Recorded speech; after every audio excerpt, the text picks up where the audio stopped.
Mis amigos mexicanos, ¿cómo están? Buenos días a todos. Buenos días, doctor. Ah, Buenos días. Buenos días, mucho gusto. Buenos días. Buenos días. Buenos sí, días. Buenos días. buenos días. Tuve una dificultad técnica y me estoy conectando lamentablemente desde mi teléfono, pero no se preocupen que les voy a enviar, terminando la clase, les envío por correo electrónico a través de la profesora Alma, les voy a enviar la información pertinente. ¿Ya? Muy bien. Gracias, Kilben. Nos acompaña el doctor Ruperto Muchas gracias. Patiño Manfer, que tú sabes que es panelista, fue panelista del Tratado del Telecán, del NAFTA, y hoy es panelista del TECMEC, un verdadero experto en estos temas comerciales, un verdadero orgullo y representante nacional, y me permití invitarlo a tu exposición. La palabra a ti. ¿Quieres comentar algo? Todo gusto. Nos, como Perú, el Estado peruano, somos una república unitaria, centralista, a diferencia de ustedes, porque México es una república federal, ¿no? Sin embargo, estamos en un proceso ya hace más de 30 años que le llamamos el proceso de descentralización, sin llegar al nivel federativo, ¿no? Dar ciertos márgenes de autonomía a nivel regional. La división política de Perú es un estado unitario, centralista, que tiene los llamados departamentos, que podría equivaler a un estado, digamos, forzando la figura con ustedes. Los departamentos ahora se les llama regiones, ¿no? Por ejemplo, región Lima Provincias, región Piura, de la cual soy yo originario, Piura, norte de Perú, límite con Ecuador, región Arequipa, región Cusco, donde está Machu Picchu, región Loreto, que está la Amazonía peruana, ¿no? El río Amazonas, y Quito, su capital. Y luego de las regiones o antiguos departamentos vienen las provincias. De las provincias vienen los distritos. Y ya más abajo de un distrito ya tenemos lo que se llama municipalidades delegadas. Esa es nuestra organización o división política geográfica, ¿no? Ahora, en Latinoamérica, en los últimos 20 años, bueno, siendo sinceros, en los últimos 20 años, 2 años atrás, es decir, hasta el 2018, hemos tenido un crecimiento sostenido continuado, aproximadamente el 1.8 del PBI, hasta en algunos años hasta el 5% del Producto Bruto Interno peruano, sostenidamente, incremental, lo cual nos llevó a un puesto en el ranking o escala de competitividad mundial del 76, es decir, llegamos al puesto número 76 a nivel mundial de los estados soberanos más competitivos del mundo, según la Organización Mundial del Comercio, la OMC, de la cual también somos estado suscriptor. Lamentablemente, en los últimos 3 años, ahora, hemos descendido, algunos dicen 10 puestos, oficialmente es el puesto 86 en competitividad mundial, otros dicen, más realistas, no quiero decir que son pesimistas, sino que son realistas, que hemos descendido al puesto 101. Bueno, estadísticas van, estadísticas vienen, yo todavía no puedo lanzar una cifra real, dado que las cifras no están todavía sinceradas al 100% a partir de la quincena de marzo 2020 por efecto global de la pandemia. Esperaré a finales del año, a enero 2021, para tener unas cifras oficiales, digo oficiales, ¿no? Las que proyecta el Estado peruano, para tener un panorama más completo. Lo que sí estamos percibiendo en las últimas décadas es que de las economías que estaban en crecimiento constante de América del Sur, teníamos a Perú, Chile y Colombia, entre los 3 estados más competitivos a nivel de la subregión de Sudamérica. Hablando en términos relativos, ¿no? Porque, por supuesto, por el volumen y la envergadura de negocios que tiene nuestro vecino del este, que es el Brasil, el grandioso Brasil, yo le llamo el mítico Perú, el legendario México y el grandioso Brasil, por lo grande, ¿no? O más grande de todo el mundo, ya. Nuestro gobierno brasileño, pues, tiene otro nivel de comercio, ¿no? Estamos hablando ya son cifras casi comparables, digamos, con el mercado norteamericano y otros estados ya de mayor volumen de población y de negocios. Sin embargo, hemos tenido, comparativamente hablando, en términos relativos, no de igual a igual, sino relativos, una economía más creciente que la brasileña, en términos relativos, aclaro, no en términos absolutos, ¿ya? Y bueno, nuestro vecino argentino, lamentablemente está en los últimos años, debido a temas ya políticos, está decayendo en su economía, paulatinamente, y nos podemos comparar, eso sí, con Chile y con Colombia, como ya les dije, ¿no? Temas políticos que creo que en Latinoamérica son conocidos, ¿no? Un expresidente que se suicidó, don Alan García Pérez, 3 presidentes acusados de corrupción, el doctor Alejandro Toledo, el presidente Ollanta Humala, el presidente Alberto Fujimori, el presidente Pedro Pablo Kuczynski tuvo que renunciar hace 19 meses, ya vamos cerca a los 2 años, y lo sucedió en el puesto el actual presidente Martín Vizcarra, ¿no? No es la idea hablar en este pequeña introducción, hablar de política peruana, pero quiero darles el contexto, ¿no? Cómo está moviéndose la política en Perú, y la política, quiéralo o no, influye en la economía, influye en los acuerdos comerciales con el exterior. Aunque lo neguemos, sí influyen. Y bueno, ¿qué ocurre? La actual gobierno con el presidente Vizcarra también está sufriendo serios contratiempos porque cada vez hay más escándalos y pues creen que son Tarzán en su chacra, ¿no? En su chacra de corral, pero lo creen y eso pues ya dejó de ser, ¿no? Volviendo al tema de nuestro comercio internacional. Perú tiene acuerdos comerciales con los estados hegemónicos económicamente hablando más relevantes a nivel mundial. Por ejemplo, tenemos acuerdo de libre comercio con la China, la República Popular China. Tenemos el TLC, el Free Trade Agreement con los Estados Unidos de Norteamérica. Tenemos acuerdos con Canadá. Tenemos un reciente acuerdo con Australia, que fue celebrado en enero de este año, en el año 2020. Lamentablemente no pudimos tomarlo en cuenta porque ya a inicios de marzo vino la pandemia, ¿no? Entonces, la ventaja de estos acuerdos arancelarios, ¿no? Y ustedes sabrán, mis estimados alumnos, que existen los llamados aranceles aduaneros o también llamadas tasas arancelarias, que si lo vamos a ver en macro conceptualmente hablando, una tasa arancelaria es un tributo al exterior. Es decir, yo, Estado soberano, si ingresas mercancía o servicios de fuente extranjera, yo tengo el derecho de cobrarte un tributo, que le llamamos el arancel aduanero, por ingresar y hacer negocio en mi territorio. ¿Qué significa esto? ¿Por qué lo hago? ¿Proteccionismo y nada? No. Lo hacemos porque debemos proteger la industria nacional de cada uno de los Estados Unidos. ¿Les parece justo?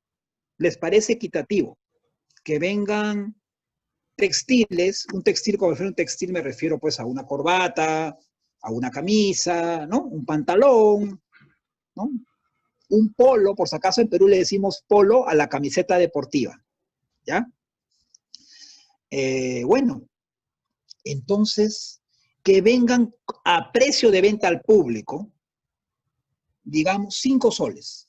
5 soles estamos hablando de $1.30 al tipo de cambio de hoy, porque el efecto de la pandemia en Perú ha sido que el dólar, la tasa cambiaria en Perú está subiendo paulatinamente. A inicio de la pandemia estaba el dólar en 3.35, 3.38 soles por cada dólar norteamericano. Durante la pandemia se mantuvo en 3.50 nuevos soles por cada dólar norteamericano. O sea, 3 veces y media teníamos que dar de la moneda, la divisa peruana, por cada dólar norteamericano. Y actualmente el dólar ya en el último mes, con los últimos escándalos políticos, estamos en 3.6, 3.62. Y eso sabemos que no es conveniente para la industria nacional soberana. porque la moneda y la divisa internacional, lo queramos o no, la divisa del comercio internacional todavía sigue siendo en muchos mercados mundiales el dólar norteamericano. Bueno, hay sus excepciones. Si quiere hacer comercio con Alemania, con España, con Italia, la divisa internacional comercial va a ser el euro, ¿no? Si quiere hacer negocios con China, va a ser el yuan chino, y en algunos casos, por mutuo acuerdo, el dólar sería la moneda establecida de mutuo acuerdo comercial, ¿no? ¿Qué ocurre?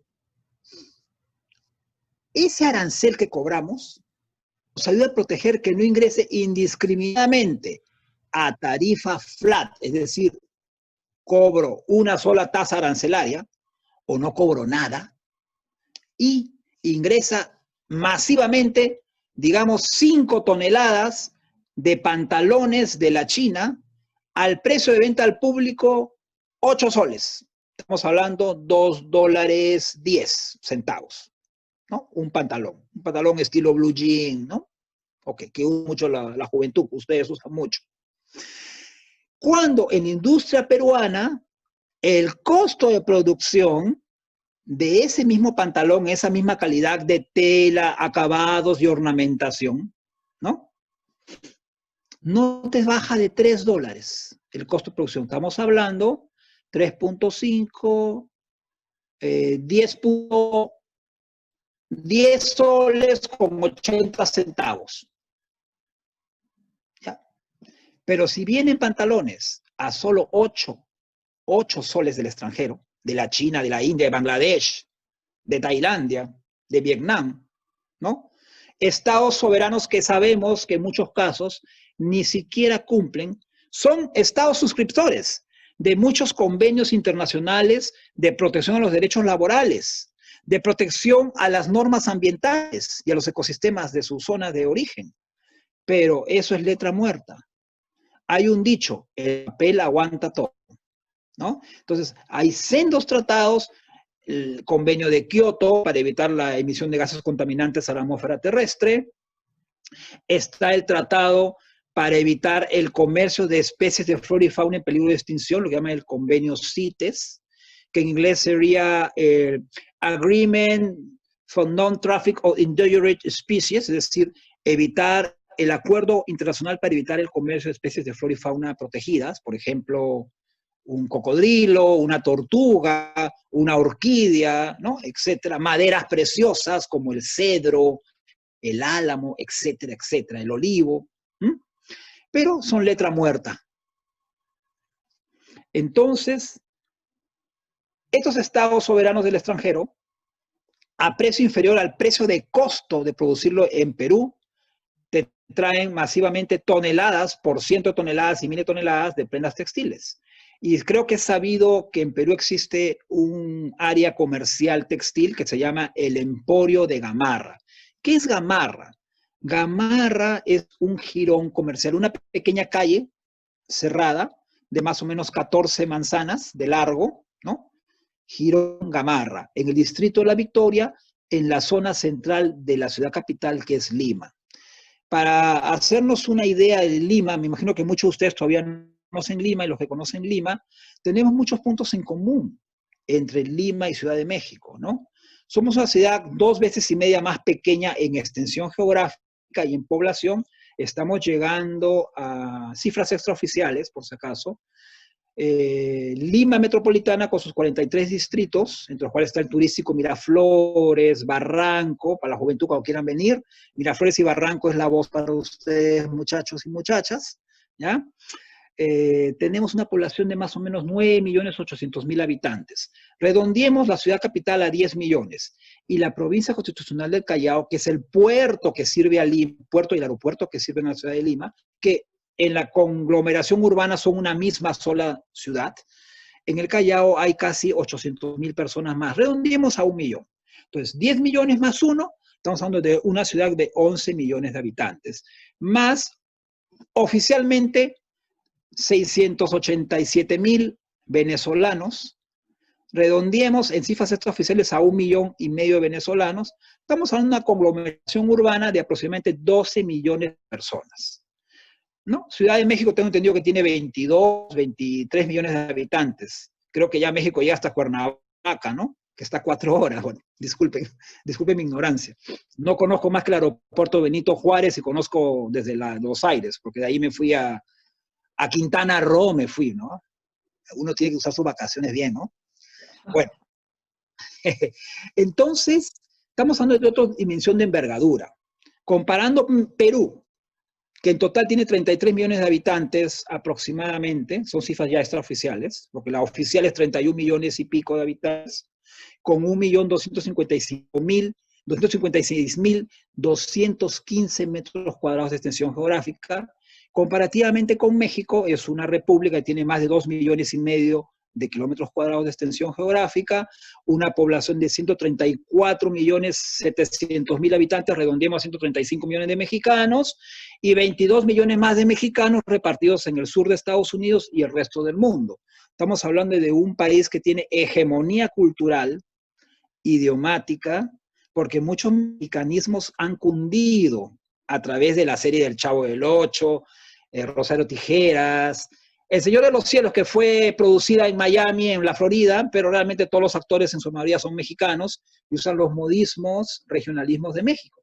Entonces, culturalmente estamos muy ligados. Fuimos los dos grandes virreinatos en la colonia española, el virreinato de México y el virreinato de Perú, ¿no? Entonces, hay muchos lazos de conexión.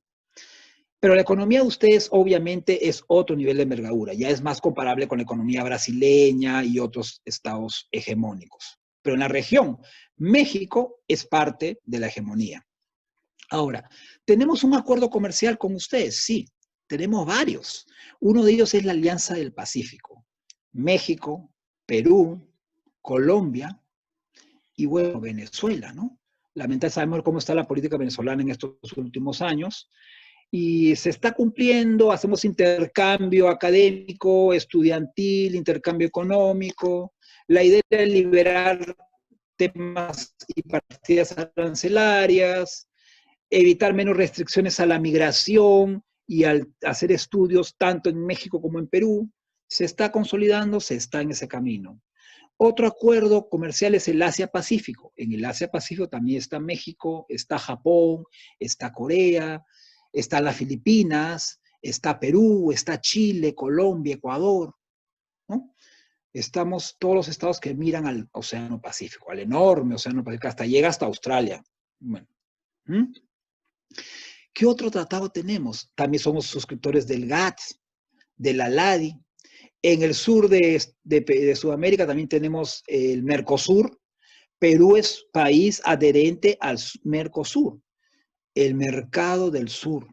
Ahí está, Brasil y Argentina son los países hegemónicos o principales en dicho acuerdo y nos hemos puesto como un estado suscriptor adherente. También está Uruguay, está Paraguay, Bolivia, Chile y obviamente. ¿Qué otro tratado tenemos a nivel regional del cual Perú es parte importante? El Tratado de la Comunidad Andina de Naciones, la CAN, Comunidad Andina de Naciones, ¿ya? También llamado el Pacto Andino, el Convenio Andrés Bello, que inicialmente, cosa curiosa, ¿no? Fue suscrito en Venezuela, pero a la fecha, Venezuela se retiró del Pacto Andino, Chile inicialmente estuvo, Chile ahora es un país observador, y los 4 estados soberanos miembros activos de la Comunidad Andina de Naciones son Colombia, Ecuador, Perú y Bolivia, los 4 países de la Comunidad Andina de Naciones. Que la región andina se extiende hasta el norte de Argentina, se extiende a Chile, incluso se extiende a una parte de Venezuela. Sí, geográficamente, orográficamente no lo negamos, pero hablando en términos políticos del derecho internacional público, solo son 4 estados suscriptores: Colombia, Ecuador, Perú y Bolivia. ¿Qué ocurre con nuestro tratado de la Comunidad Andina de Naciones? Nosotros no expedimos, digamos, convenios como lo haría la Organización de Estados Americanos, de la cual el Perú también es parte, como lo haría los convenios de las Naciones Unidas, los convenios de la OIT, Organización Internacional del Trabajo, ¿no? Nosotros lo que expedimos a nivel de la Comunidad de Naciones son las decisiones. La decisión, por ejemplo, decisión 344 de la Comunidad Andina de Naciones. ¿De qué trata esta decisión? Trata del intercambio comercial del germoplasma nativo. ¿Y qué es el germoplasma nativo? El germoplasma nativo lo constituyen la riqueza genética de especies de flora y fauna endémicas, es decir, endémicas, aborígenes, originarias de nuestro estado peruano o de la comunidad andina. Por ejemplo, los gametos de una alpaca, la alpaca peruana con la que se hacen abrigos, chalinas, ¿no? De la vicuña peruana, de la llama, que dicho sea de paso están repartidos por toda la zona andina, ¿no? Hay en Chile, hay en Argentina, hay en Colombia, hay en Ecuador, hay en Bolivia, ¿no? Eso es nuestro germoplasma nativo. Otra, el camu camu, una fruta exótica de la Amazonía peruana. El camu camu, se han probado estudios que tiene casi 90 veces más concentración de vitamina C. Vitamina C para prevenir los dolores de garganta y las gripes, ¿no? Imagínate una sustancia que tenga 90 veces más concentración. Algunos dicen que 100 veces más. Lo hacen para redondear, ¿no? 100 veces más. Más concentración de vitamina C que una naranja, un limón ácido, ¿no? Imagínense. Otro, la Uncaria tomentosa, lo decimos en su nombre latín. La Uncaria tomentosa es conocida como una planta silvestre, es un arbusto, realmente un arbusto rastrero, que le llaman comúnmente la uña de gato, porque tiene unos filamentos que parecen unas uñitas, como de un menino, un gato, ¿ya? La Uncaria tomentosa, uña de gato, sirve para curar muchas afecciones, digamos, contra el sistema inmunológico. Algunos dicen que hasta ayuda a curar a ciertos tipos de cáncer, etcétera, etcétera. Entonces, todo eso es nuestro germoplasma nativo. Sin embargo, por sendas complicidades de las autoridades, etcétera, etcétera, vemos repartido por el mundo nuestra riqueza de germoplasma nativo. Así como, por ejemplo, comparando con México. México es muy rico en sus, ustedes en Chile, ¿no? Sus chiles, sus ajíes, ¿no? En Perú le decimos ají. Lo que ustedes dicen Chile le decimos ají. Lo que ustedes le dicen aguacate, nosotros le decimos palta, ¿ya? Y así hay muchas diferencias. Lo que ustedes dicen jitomate, nosotros es tomate, ¿no? Y así hay muchas diferencias. Pero eso es parte de nuestro germoplasma nativo de toda América. El maíz de ustedes, está en que le dicen ustedes elote, ¿no? Nosotros le decimos choclo, al maíz le decimos choclo, ¿no? Entonces, toda esa riqueza nuestra se comercia libremente. Sabemos que en Nueva Zelanda hay granjas completas que crían alpaca peruana. ¿Cómo salieron esa riqueza genética? Vaya usted a saber. Todo se hace de la vista gorda.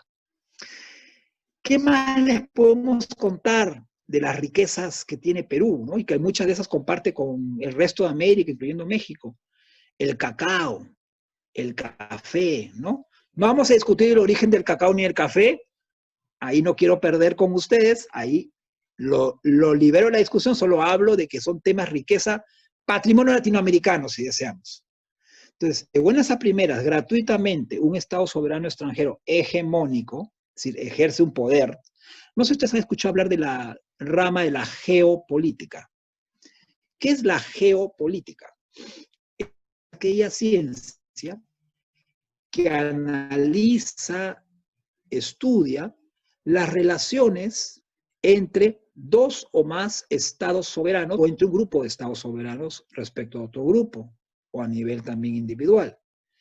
Eso es la geopolítica. Geo, porque es la geografía, cómo influye en la política interna dentro de estas fronteras, como en la política externa, es decir, los tratados y acuerdos de todo tipo. Hay acuerdos sobre protección de derechos humanos, hay acuerdos de extradición y también hay acuerdos de protección ambiental y hay acuerdos comerciales, que es lo que nos interesa en este curso. Entre los acuerdos comerciales, tenemos los acuerdos que te exigen, por ejemplo, que usted cumpla ciertos parámetros de protección ambiental, de protección laboral, para que su producto sea exportable y sea recibido en mi mercado. Les doy un ejemplo. En Perú existe un molusco bivalvo, dos conchas calcáreas, que se llama, su nombre en latín es el Argopecten purpuratus. Argopecten purpuratus. Comúnmente llamado concha de abanico. Entonces, la concha de abanico es muy cotizada en Europa, en Norteamérica y en otros mercados internacionales. Lo comen al horno, le echan su quesito parmesano, le chorrean un chorrito de whisky o de algún licor y bocato di cardinale, ¿no? Pero tenemos que cumplir ciertas restricciones, ciertas condiciones para poder ser exportable nuestra concha de abanico hacia Europa, la Comunidad Europea. Por ejemplo, en Perú existen 2 zonas de producción de la concha de abanico, lo pongo como ejemplo. Una es la zona, mi región, Piura, en la bahía de Sechura, bahía de Paita, inclusive en bahía de Talara. Nomás la concha de abanico es de aguas que son templadas a frías, ¿no? La concha de abanico no criaría muy bien, por ejemplo, en el agua del Golfo de México, la península de Yucatán y el Mar Caribe, porque son aguas demasiado tibias para un molusco como es la concha de abanico. La concha de abanico prefiere aguas templadas y templadas a frías. No muy frías tampoco, sino templada a fría. Entonces, eso se da en la bahía de Sechura, al sur de Piura, límite con la región Lambayeque, de donde es el famoso señor de Zipán, con ese Zipán, búsquenlo ustedes que les gusta la arqueología, ¿no? Como las culturas incas y preincas y las culturas maya y azteca que ustedes tienen allá. Bueno, también cría en Paracas. Paracas es al sur, una reserva ambiental, una reserva ecoturística, ¿no? Es al sur de Perú, al sur de Lima. 4 horas al sur de la ciudad de Lima, ciudad capital, está la bahía de Paracas. Bahía de Paracas y bahía de Sechura al norte son los grandes centros productores de concha de abanico. Pero ¿qué ocurre? ¿Qué ocurre? Hay que también conocer un poco la biología del molusco. Los moluscos son organismos filtradores de nutrientes. Filtran los nutrientes disueltos en el agua, en su entorno oceánico. Y así se van alimentando. Pero al ser organismos filtradores, y ese es su modo de nutrirse, de tomar nutrientes, pueden filtrar también sustancias no deseadas. Entonces, ¿qué ocurre si hay una industria no bien supervisada, una industria cercana de petróleo, de minería, etcétera? Y esta industria va contaminando el mar donde usted está criando la concha de abanico. Entonces ahí vienen los problemas, vienen los metales pesados, como el níquel, viene el cobre, viene el hierro y otros metales que son contaminantes a estos organismos filtradores. Entonces, si supera ciertos parámetros de contaminación, porque se hace un análisis físico-químico de lo que vas a exportar, el producto hidrobiológico que vas a exportar, con su correspondiente partida arancelaria, de producto tradicional y no tradicional, que de ahí explicaré qué son esas, la diferencia, ¿no? Entonces tenemos que lamentablemente puedes enviar 10 toneladas de concha de abanico a Noruega, lo exporto a Noruega. Pero los parámetros de Noruega dicen, señor, usted tiene más de 5 microgramos de metales pesados en este organismo que usted está invitando para el consumo humano directo. Le rechazo pero yo exportador, yo productor de concha de abanico, me veo perjudicado. Yo ya invertí 9 meses de mi vida, 14 meses de mi vida criando esos moluscos, tengo una talla comercial que es a partir de 14, 6 centímetros de diámetro de la concha, ¿ya?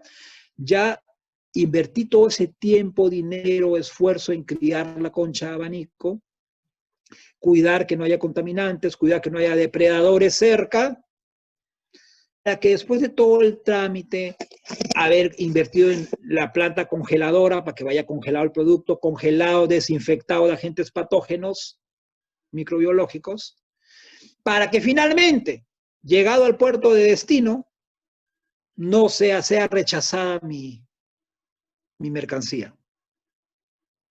¿Cuánto perdí? Cientos de miles de dólares. ¿Cómo lo recupero?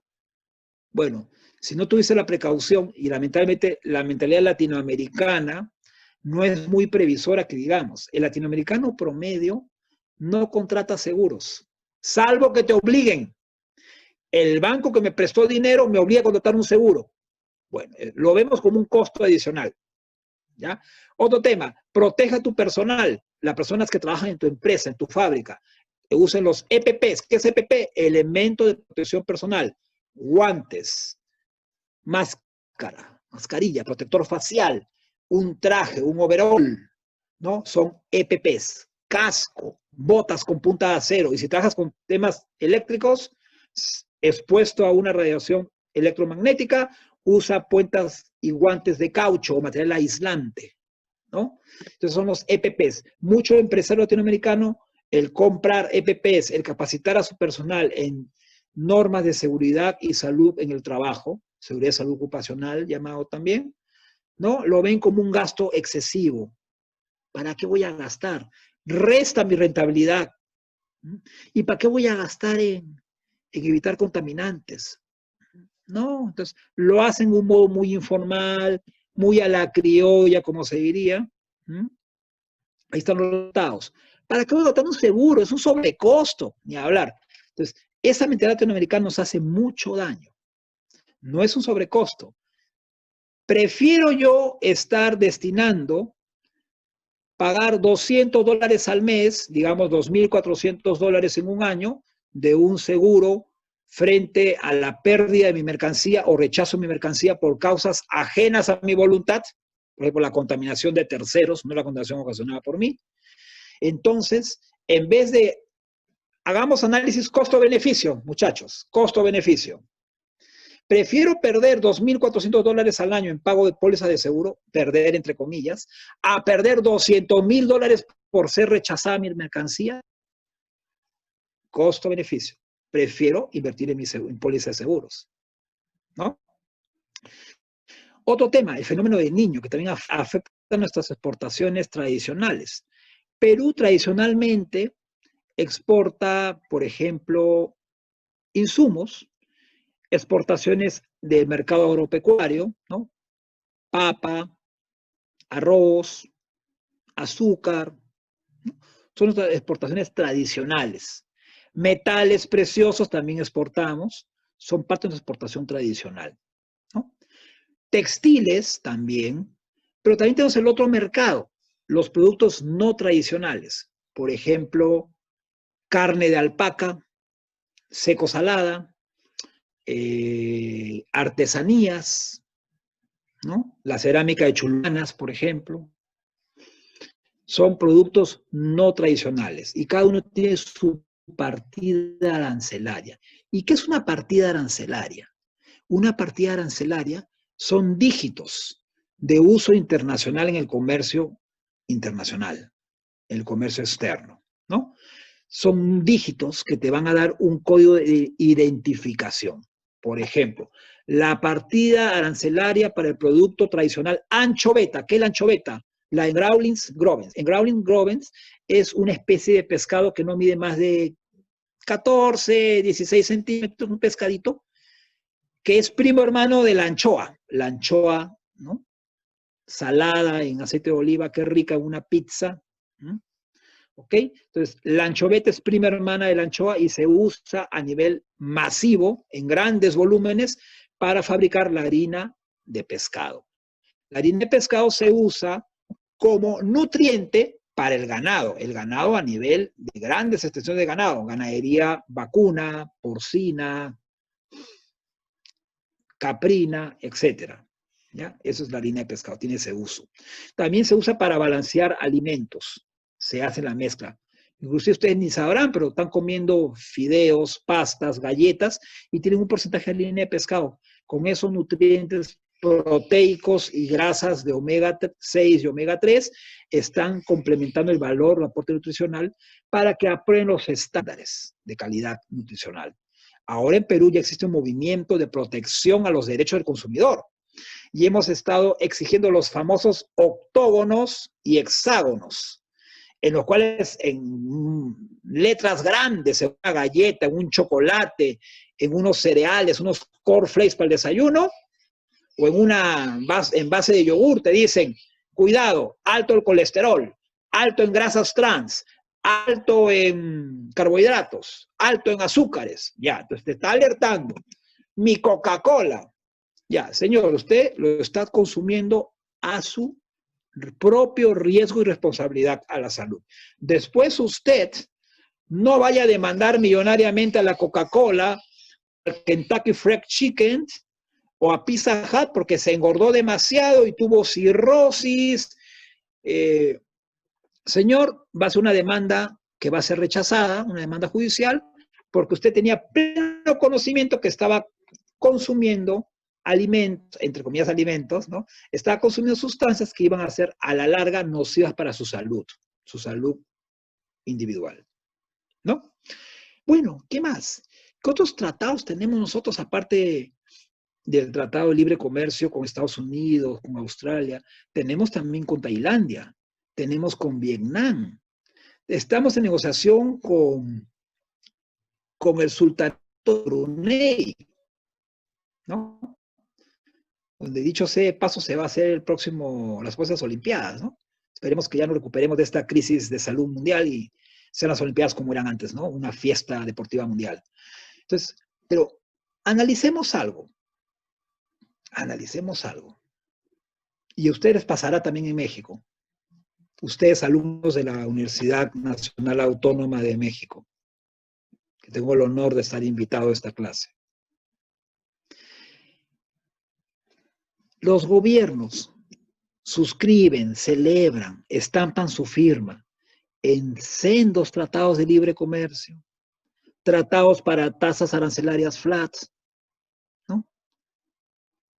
¿Para qué? ¿Con qué objetivo? A ver, el Perú, históricamente, ¿qué volumen comercial y qué productos comerciamos, por ejemplo, con Vietnam?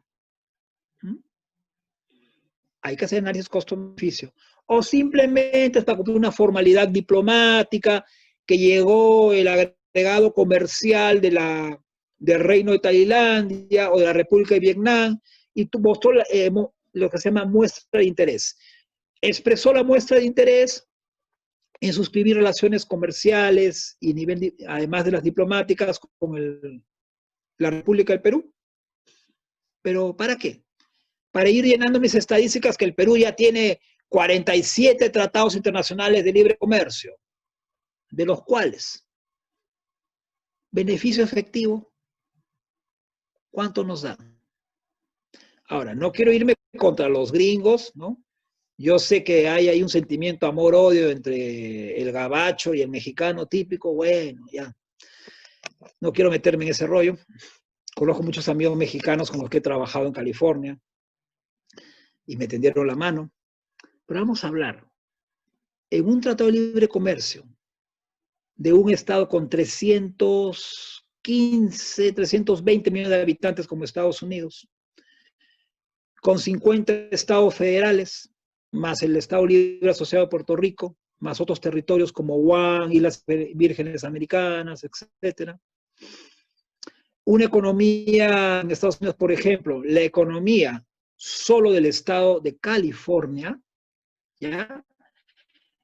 En su Producto Bruto Interno, y sabemos que es un Producto Bruto Interno, todo lo que anualmente exporta al extranjero en bienes y servicios, un Estado soberano. Ese es el Producto Bruto, lo que produce, tanto a nivel interno como a nivel de exportación externa, PBI, Producto Bruto Interno, ¿ya? Es igual al PBI de Francia. Francia, uno de los 8 estados hegemónicos a nivel político y comercial del mundo. Estamos hablando de Comunidad Europea, Alemania, Francia, el Reino Unido, Inglaterra, Estados Unidos, Canadá, China, ¿no? Brasil. Francia está ahí. California nomás tiene un Producto Bruto Interno equiparable al de Francia. Texas, algo similar también, el estado de Texas. Entonces, veamos, es el Tratado de Libre Comercio entre la pequeña, hablando pequeña en términos económicos y de hegemonía política, a nivel geopolítico, la pequeña economía peruana, comparada con la economía norteamericana, ¿quién sale ganando en términos absolutos, no relativos? La pregunta es obvia, la respuesta es obvia, Estados Unidos, ¿no? Le vamos a dar tarifa flat arancelaria o cero aranceles incluso a todos los lácteos que vienen de Estados Unidos de Norteamérica. Lácteos, como una vez leí una guía de quesos, una guía de un especialista británico que hablaba de todos los quesos del mundo y decía, los quesos de Estados Unidos de Norteamérica, sobre todo se da mucho en el estado de Wisconsin, cuya capital es Milwaukee, ¿no? Los quesos de Estados Unidos de Norteamérica no los veo realmente quesos artesanales. Son quesos que ya están totalmente saneados, han pasado su proceso de pasteurización y todos los procesos habidos y por haber. Es más, están tan pero tan procesados bioquímica y físicamente estos quesos que solo les falta estar predigeridos para el consumidor final. Predigeridos, ¿no? En una burla que hacía este europeo, ¿no? De sus primos hermanos norteamericanos. Entonces, el gran volumen de lácteos que viene a Perú, ¿no? Versus la minúscula producción láctea que puede exportar Perú, ¿quién sale ganando? Estados Unidos, ¿no? Hace unos años me acuerdo que en Argentina hubo una reacción, la República Argentina, ¿no? No querían el TLC entre Estados Unidos y Argentina, porque sabían que en la exportación de Argentina ellos son ganaderos, productos cárnicos y lácteos, y el trigo además, ¿no? Esos son sus tres productos estrella o bandera de Argentina, la pampa argentina, ¿no? Entonces veían que la soya también es un producto que exporta Argentina masivamente.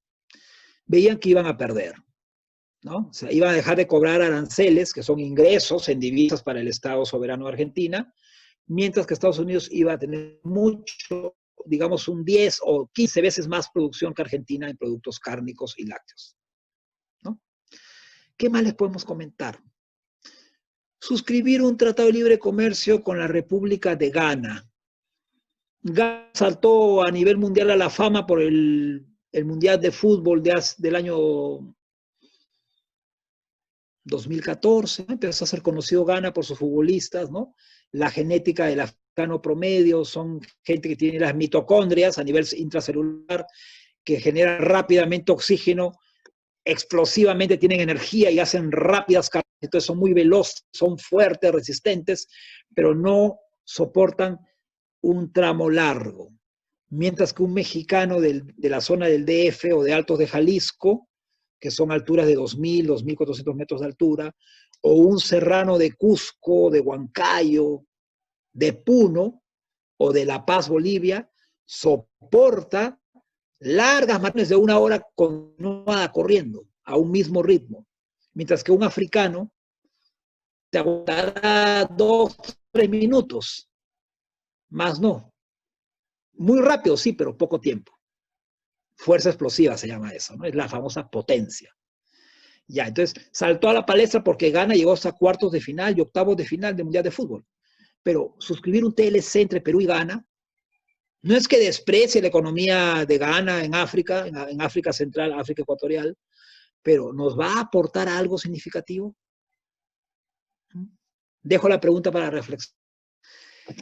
Bueno, si hay alguna consulta, me gustaría también hablar sobre el tema del coronavirus. ¿Cómo afrontan las diversas economías del mundo todos los diversos procesos del comercio internacional a nivel mundial, a nivel regional, a nivel continental y subcontinental respecto a los protocolos nuevos instaurados en lo que es salubridad? Ese es otro determinante que está ralentizando, es decir, haciendo lentas las diversas acuerdos comerciales ya en la vida real, ¿no?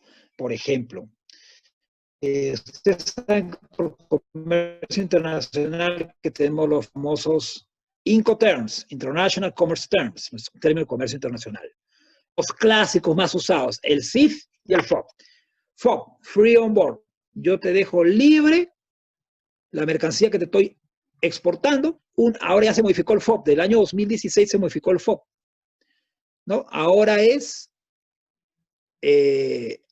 apenas toque la cubierta del barco o la embarcación que va a llevarlo al puerto de destino. Puerto de origen, puerto de destino. El puerto del Callao, Perú, hacia el puerto de Buenaventura en Colombia, que es el principal puerto de Colombia en el Pacífico. Porque en el Caribe colombiano el principal puerto es Cartagena de Indias, ¿no? Entonces, el puerto de destino es el puerto Buenaventura, que pertenece al Valle del Cauca, departamento del Valle del Cauca, cuya capital es Cali. Cali, una ciudad de casi 3,5 millones de habitantes, ya una gran ciudad. Ya para ustedes como un Monterrey, asumo, más o menos. Bueno, entonces resulta que una vez que está en la cubierta del barco, depositada la mercancía, yo, vendedor, me desentiendo de cualquier responsabilidad por pérdida, robo, merma, deterioro o piratas en el mar. Ya lo asume y adquirirá los seguros correspondientes el comprador en el puerto de destino, el colombiano, ¿no? Es el free on board. El costo seguro y flete, el cost insurance and flete, o sea, el costo insurance es el seguro y el flete, el costo del transporte. El costo seguro y flete, ahí si usted asume todos los requisitos hasta puerto de destino, hasta que no descargue la mercancía de la embarcación. Hasta ahí usted es responsable por pagar el seguro, por asumir los costos y pérdidas en el transporte de las mermas que le llaman, o algún robo, etcétera, de esa mercancía, que va en sus debidos containers, ¿no? Y también hay otros Incoterms, sí, hay muchos más, hay más de 12 Incoterms, ¿no? Que fueron modificados a partir del año 2012 y se han actualizado en 2016 y así cada cierto número de años se va actualizando. Un ejemplo es el DAS. ¿Qué es el DAS? Delivered Alongside Ship. Es decir, entregada la mercancía al costado de la nave. Ahora, no aclaran qué nave. Los Incoterms son fruto de la costumbre jurídica internacional, la costumbre del comercio internacional. Es decir, son cláusulas que se incorporan al contrato de comercio internacional. El clásico contrato durante muchos siglos fue a nivel marítimo, porque todavía no existían los aviones, ¿no? Pero los Incoterms tienen que adaptarse a los nuevos usos y costumbres de comercio internacional. Ahora existen los aviones también, ¿no? Ahora también existe el comercio a nivel virtual, el cual no necesitas que viaje la mercancía, si tú tienes ya almacenes de tus subsidiarias sucursales a lo largo del mundo. Puedes despachar. No tiene necesariamente que salir la mercancía por Amazon.com de tus cuarteles generales en Estados Unidos. Puedes tener almacenes secundarios en Canadá, almacenes secundarios en México, almacenes secundarios en Brasil, en Perú, en Argentina. Y si tienes existencia de esa mercancía, la despachas directo al país de origen, ya tienes que hacer todo el comercio internacional. Entonces, hay otros métodos ahora de hacer comercio. Y yo he hecho un curso sobre contratos telemáticos, puedo repetir si ustedes desean en alguna clase posterior, no hay ningún problema. Ahora, volviendo al tema. Entonces, el DAS, Delivered Alongside Ship, o sea, entregado, porque delivery es entrega de mercancías, al costado de la nave. Ahora, dicen nave en general, ship. Cuando usted traduce ship, S-H-I-P, se entiende tradicionalmente que es una nave marítima, es decir, un buque mercante, un buque que tiene capacidad de containers. Pero por extensión, no lo ha prohibido el Incoterms, podremos asumir que también es una aeronave, ¿no? Al costado del avión. No está prohibido expresamente. Ahora, depende también el uso y costumbre del comercio internacional. Son las fuentes del derecho, ¿no? Sabemos que la fuente del derecho, no solo el derecho internacional marítimo, sino en general, son para el sistema latinoamericano, el civilista, internacionalmente llamamos civil law, en contraposición con el otro sistema predominante que es el common law, el sistema de los comunes en un anglosajón. Pero el sistema civilista, europeo continental, romano germánico, que ha cundido a través de España en toda América hispana, ¿no? Inclusive el luso hispano, cuando digo luso, la antigua Lusitania de los portugueses, estoy hablando de Portugal, ¿ya? Luso Hispanoamérica, o Iberoamérica, si quieres comprender todo. Aquí prima la norma. la norma jurídica, esos tres niveles, nivel constitucional o supralegal, todas las normas con rango legal, que les aviso, en Perú por si acaso, rango legal no solo tiene la ley, digamos, clásica, ¿no? La ley orgánica y la ley ordinaria. Y los tratados y convenios internacionales también tienen rango de ley en la República del Perú. Los decretos de urgencia también tienen rango de ley. Los decretos legislativos también tienen rango de ley. ¿Qué es un decreto legislativo? Cuando usted delega facultades del Poder Legislativo, que es el Congreso peruano, que en Perú ahora es unicameral, antiguamente era bicameral, había Cámara de Senadores y Cámara de Diputados en Perú, pero con la Constitución del año 1993, dada en el primer gobierno Fujimori, se cambió a una sola Cámara, le llaman congresistas. ¿Escuchan? Yo tengo un muy bonito jardín en mi casa trasera aquí en Piura, noroeste peruano. Esas aves no son pericos, no son loros, son los llamados chuquecos. Chuquecos, es un ave parecida a una calandria, la calandria, que acá le decimos soña, ¿no? Y ellos hacen un ruido parecido a los pericos, pero no son pericos. Bueno, entonces, les estaba comentando, ¿no? Nosotros podemos hacer nuevos usos y costumbres en el comercio. En el sistema civilista, que es el que cunde en Perú, en México, en Argentina, en Brasil, lo primero, la norma. Ya dije que había 3 niveles. Hablamos de la famosa pirámide de Kelsen. La pirámide de Kelsen actualmente tiene que estar actualizada y ampliada, ¿no? Porque ya no es solo la Constitución, la ley y los reglamentos. Ahora hay muchas más normas, ¿no? Constitución, lo más alto, nivel supra, legal. Las leyes, como les dije, las que tienen rango de ley, la ley orgánica es la norma que organiza a un ente del Estado. Por ejemplo, la ley orgánica del Ministerio de Justicia, la ley orgánica del Poder Judicial, ¿no? Luego en las leyes ordinarias, son las típicas leyes, por ejemplo, la ley anual del presupuesto de la República del Perú, en la cual anualmente, hasta el mes de junio de cada año anterior, debemos todas las entidades públicas y empresas del Estado, todas las entidades del Estado peruano, tienen que enviar su presupuesto para el siguiente año.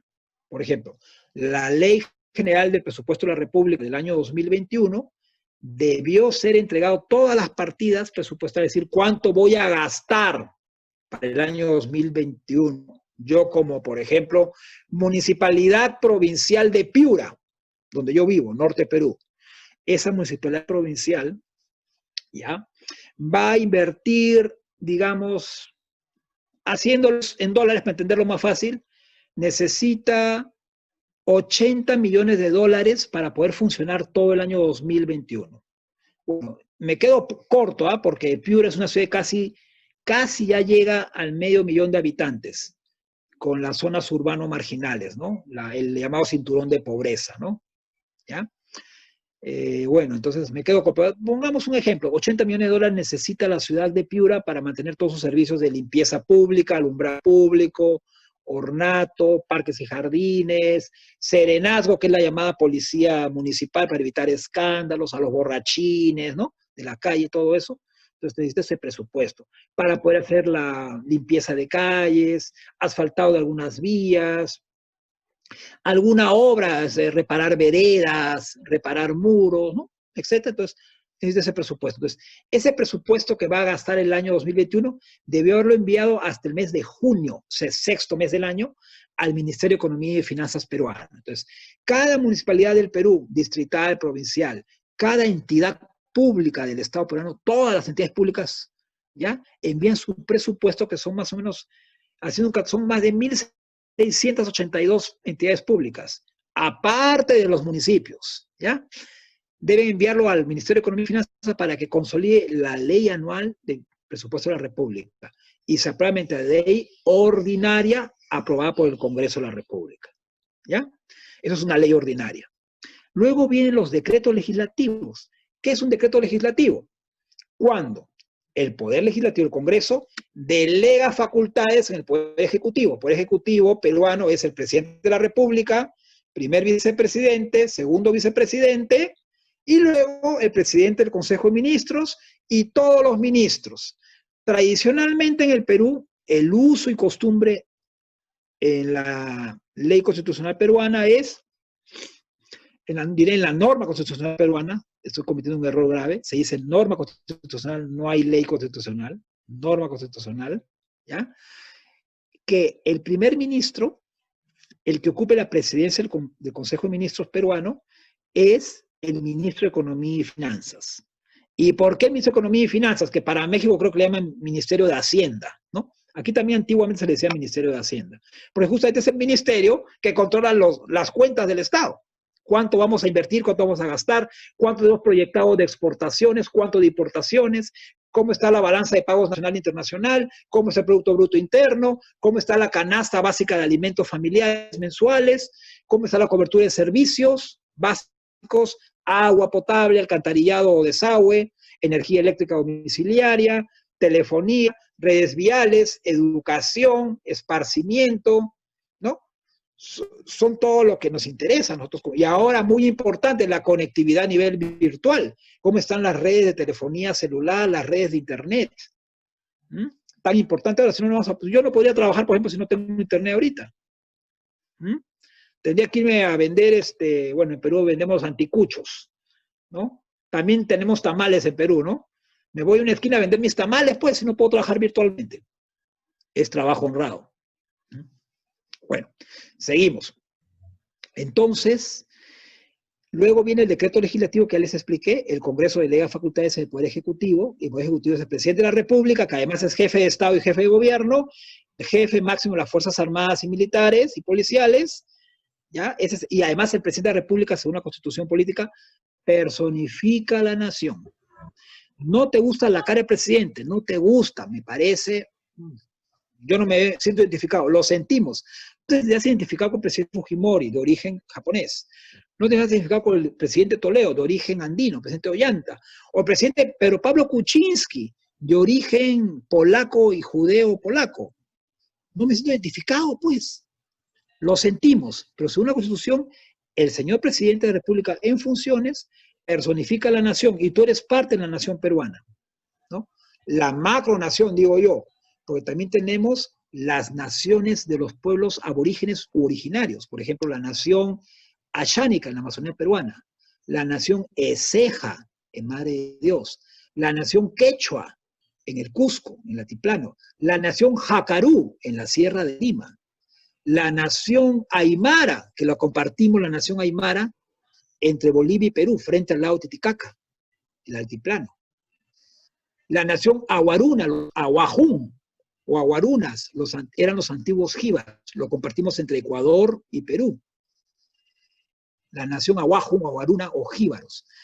Son los famosos reducidores de cabeza. Enemigo que yo le ganaba una batalla,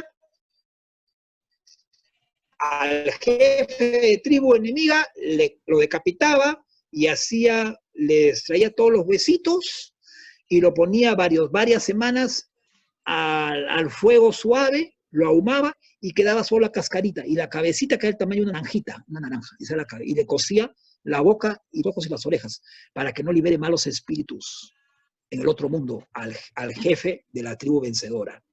Entonces, el jefe más respetable que tenía más cabezas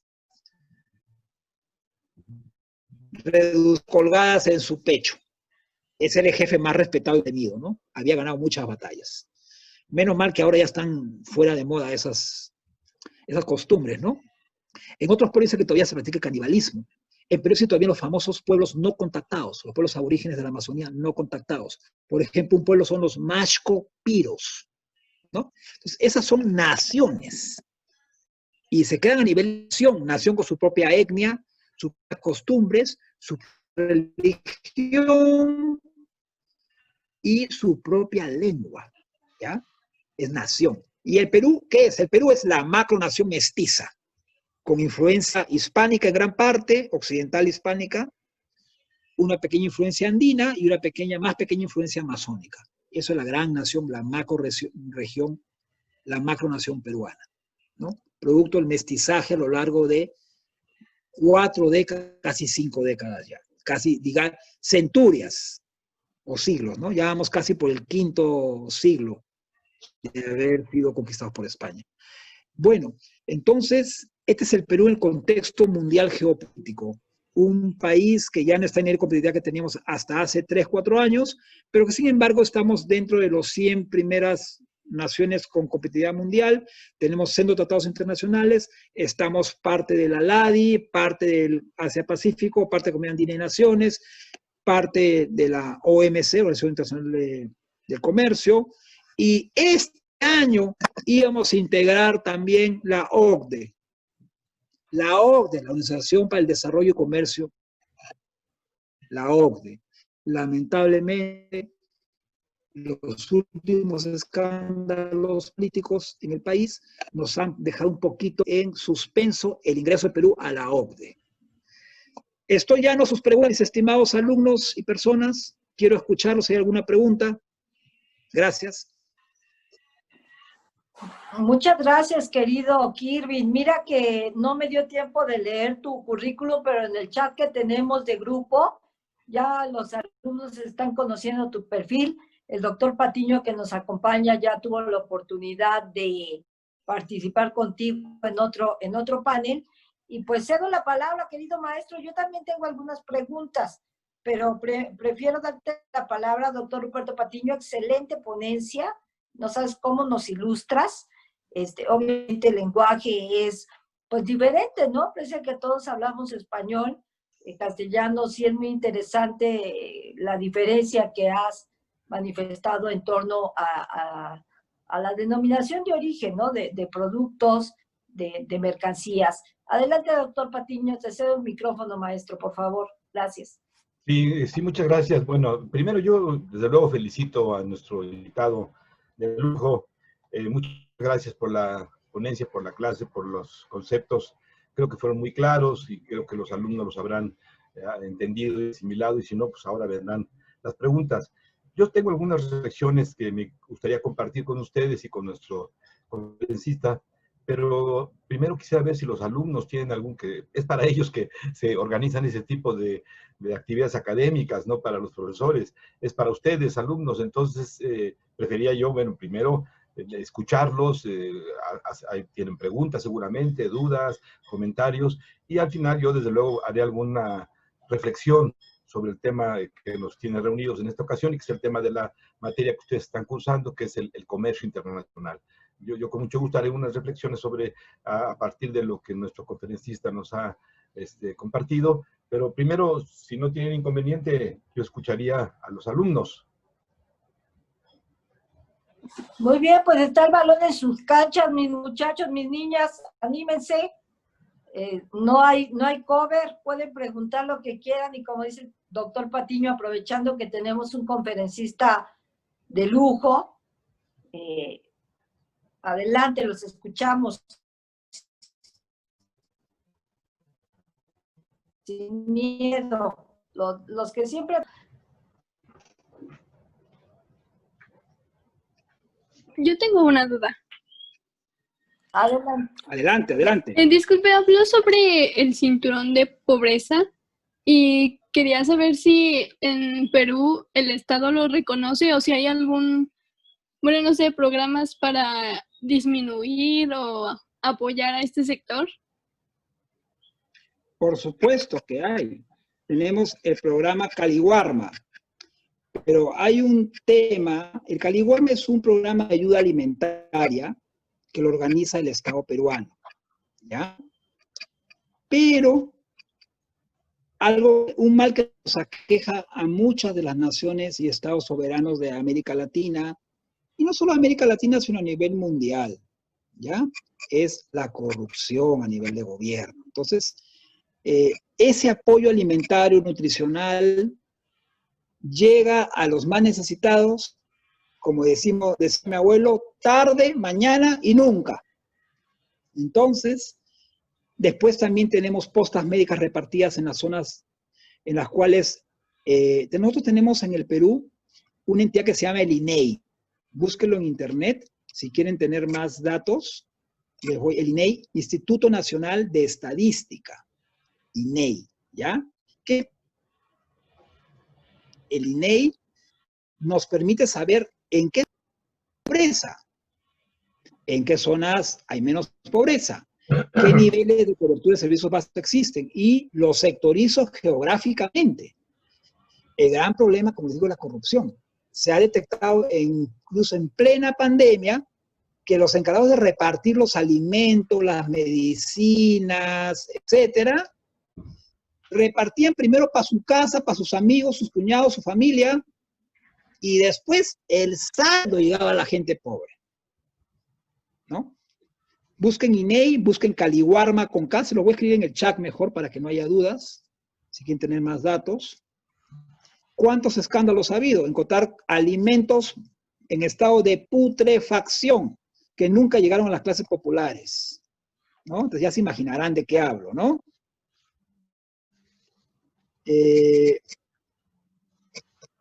En Lima y Callao, el cinturón de pobreza, aproximadamente lo habitan unas 8 millones de personas. ¿Ya?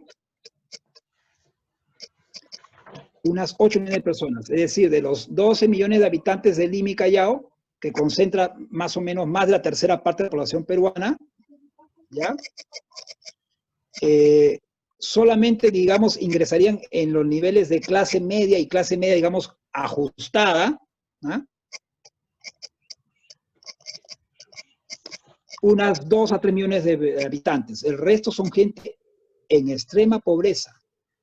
Gente que vive en carpitas con plásticos y maderitas, ¿no? Entonces, ¿hay ese tipo de pobreza en Perú? Sí la hay. Ya les escribí en el chat, les he escrito Caliwarma, que es apoyo alimentario del gobierno peruano, y lo que es el INEI del Instituto de Estadística, ¿ya? El INEI. Ahí tienen datos más fidedignos.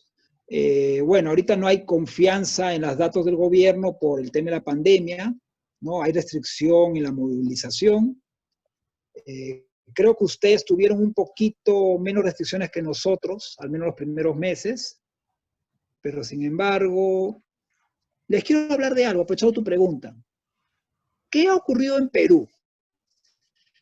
¿Por qué Perú, a pesar de las restricciones que hemos tenido a nivel mundial, somos famosos? Porque hemos sido uno de los países que más drásticamente aplicó la inmovilización, recluidos en nuestras casas, como si fueran nuestras cárceles, ¿no? Y sin embargo, ya estamos ocupando el segundo puesto de infectados por coronavirus por cada 1.000.000 de habitantes. ¿Qué creen que es la causa de esto? Pues tal vez que aquí como en México no todos lo cumplen. Esa es una razón importante, sí, pero ¿lo cumplen simplemente por una rebeldía sin causa? ¿Ser el rebelde que me opongo a lo que dice el gobierno solo por rebelarme? ¿O hay algo más detrás? Pues es necesidad económica. Por la corrupción, ¿no? Que menciona. La corrupción también tiene que ver, pero acá más que todo es necesidad económica. El Perú es un país muy informal en su economía y en su aspecto laboral. Solo hay un 15% de la población económicamente activa. Y ustedes saben que la población económicamente activa son unas personas que tienen a partir de 15 años hasta los 60 años. Gente que puede producir, siempre que no tenga alguna enfermedad muy grave, ¿no? Ni deterioro mental agudo, pueden producir cualquier tipo de empleo. Pero lamentablemente la gran mayoría, y eso también creo que ocurre con ustedes, están subempleados. ¿Qué es un subempleado? Quiere decir, no te pago ni siquiera el mínimo vital, que en Perú es ahora 930 soles al mes. 930 soles al mes, estamos hablando de unos 250, 260 dólares por mes, que sinceramente con eso es muy difícil sobrevivir. Si no tienes casa propia, no pagas alquiler, podrías ajustarte y tratar de sobrevivir. Pero tienes hijos, imposible, ¿ya? Entonces, las personas se ven obligadas a salir de sus domicilios a buscarse el pan diario. Si hoy día no vendí mis anticuchos, ¿qué es el anticucho? Dicen pinchos, ¿no? Son pedazos de carne del corazón de la vaca, los hacen con un macerado muy rico de ajos y cebollas, ¿no? Y ají, decimos ajís, ¿ya? Ajíes, ¿ya? Chile le dicen ustedes, ¿ya? Le echamos una mezcla de ajís, pimienta, comino y otras especies, y ahí lo hacemos a la parrilla, y ensartado en el pincho, en el palo, ahí están los pedacitos de carne de corazón de res, ¿no? Entonces, esa gente, si no vende su anticucho ese día, no come. Así es de triste la cosa. Entonces, puedes tú organizar. ¿Y cuál es el otro problema? Y aquí sí vamos al tema de corrupción y al tema del mal manejo de la información. Las estadísticas del INEI fueron repartidas a todos los municipios provinciales y distritales en las grandes ciudades del Perú, incluso en las zonas rurales, las zonas agrícolas, ¿ya? Pero la ayuda en subsidio dinerario, que le llaman el bono universal, de 760 soles por mes, estamos hablando de un bono de más o menos $210 al mes, ¿ya? No llegó a los que realmente necesitaban esto. Llegaba el bono universal a personas que sí tenían empleo, personas que sí tenían una pensión de jubilación, ¿no? Personas que tenían casa propia, y a cientos de miles de familias sin empleo, sin ingresos, que se morían literalmente de hambre, ¿ya? No llegó el bono universal. Entonces, ¿qué hago ante esa situación? Tengo que ir obligadamente a la calle a exponerme. No tengo 5 soles para comprarme la mascarilla, ¿no? Barbijo, mascarilla.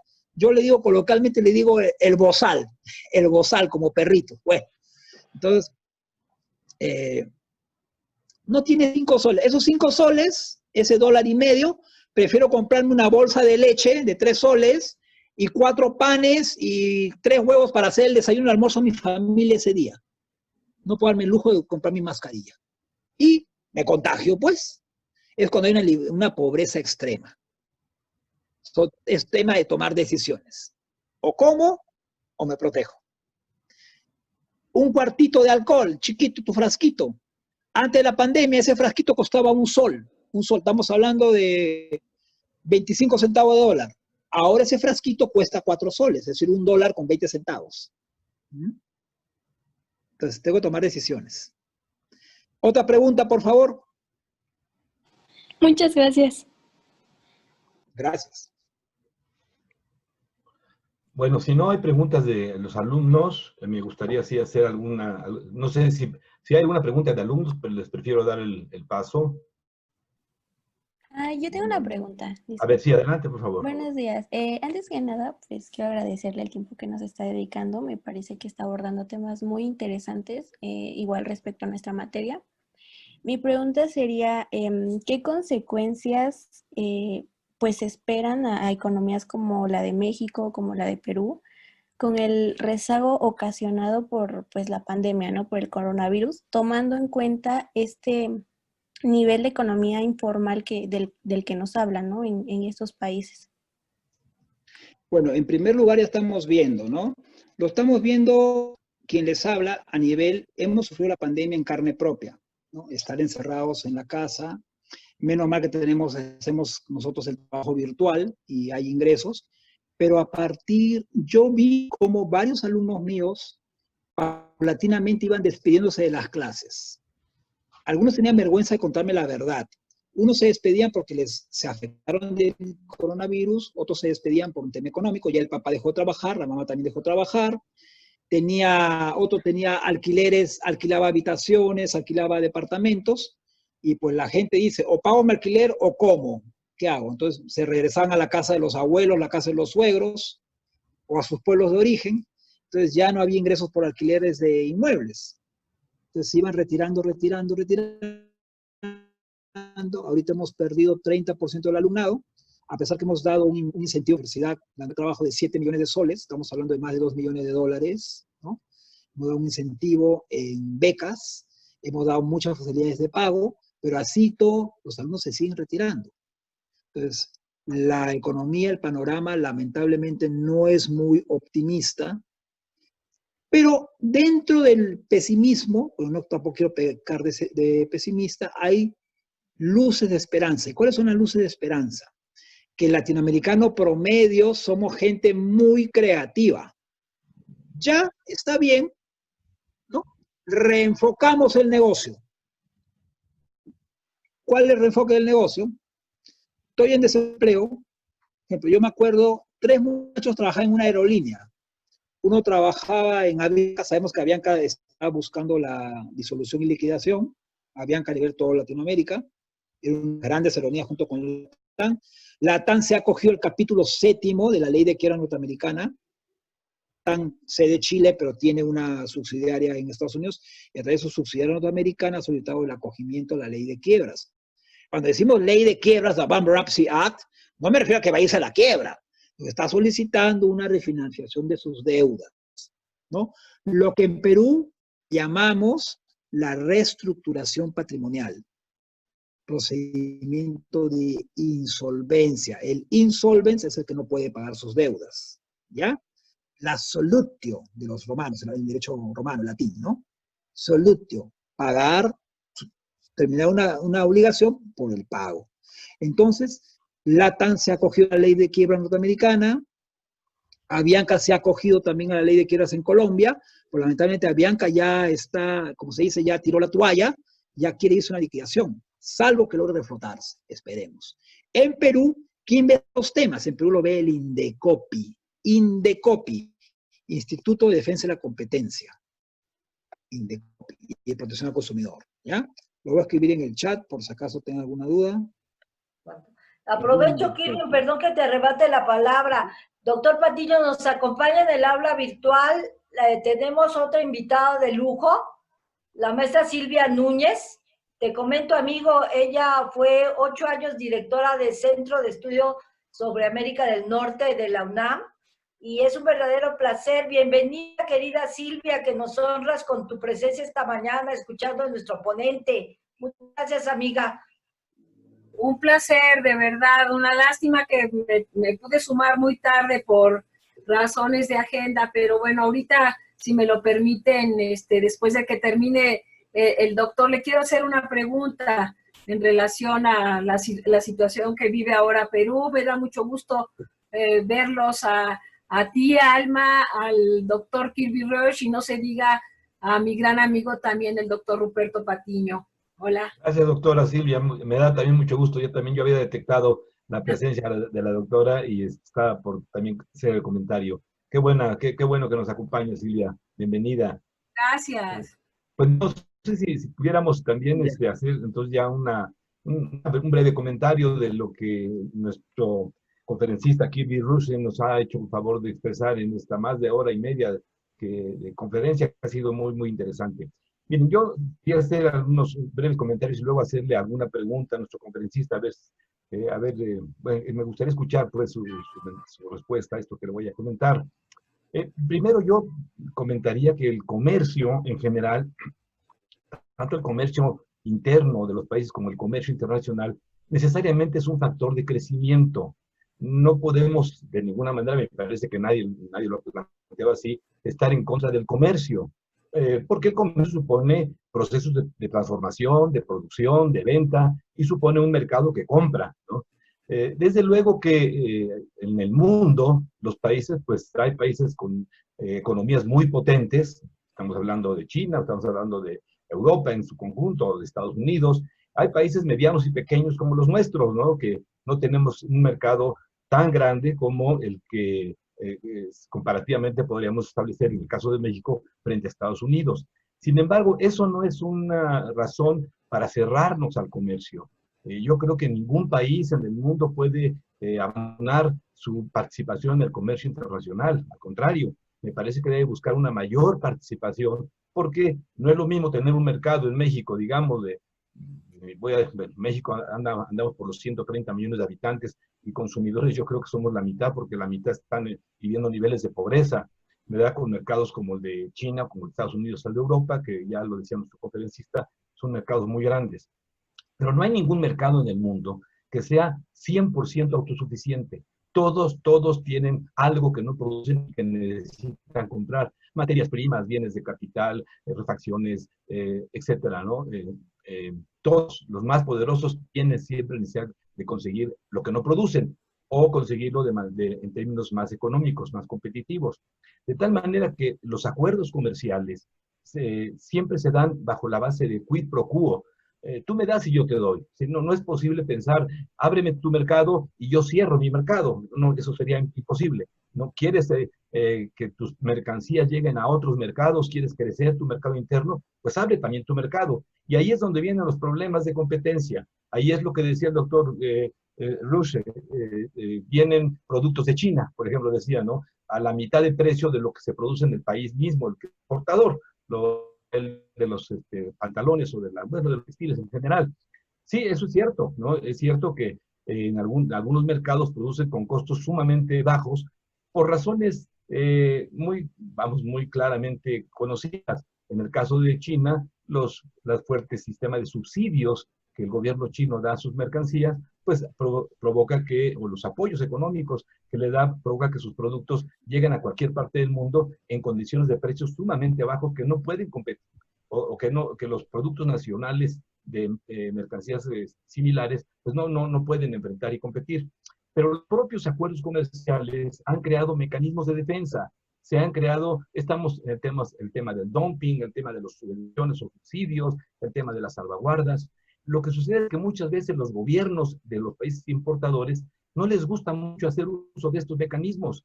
Y yo creo que ahí hay un error. Si están llegando productos que están invadiendo el mercado peruano con productos textiles, pues el gobierno peruano tiene que parar esos productos o aplicarle las medidas de alivio que están previstas en la legislación.